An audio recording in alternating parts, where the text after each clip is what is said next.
Здравейте, скъпи зрители! Ще направим записче доколкото мога. Ето е тук и болната.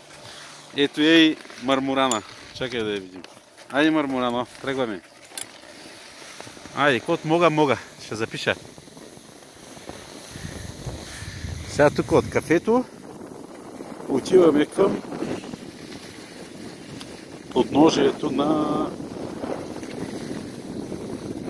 влека. Ето се хващаме.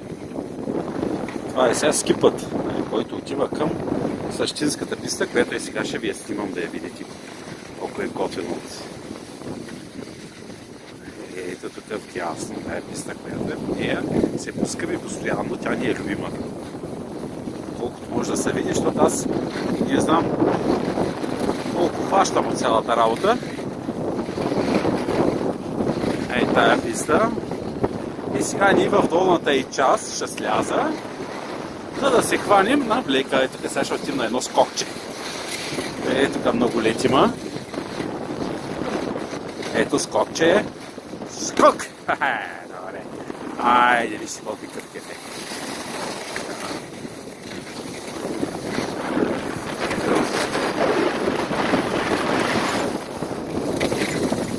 Малко се разсилваме нормално. И така, пирмен цюрбриген. Ето. Някъде мишката, ама тя бога си да ме изпреваря, ама тя срамежлива да не я снимам. Зад мене е хиената.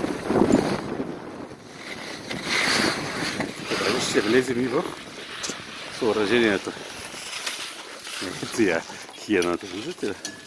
Нарочно кара зад мен. Айде, влека, който отново почиваме в него. Пак се е изчупил.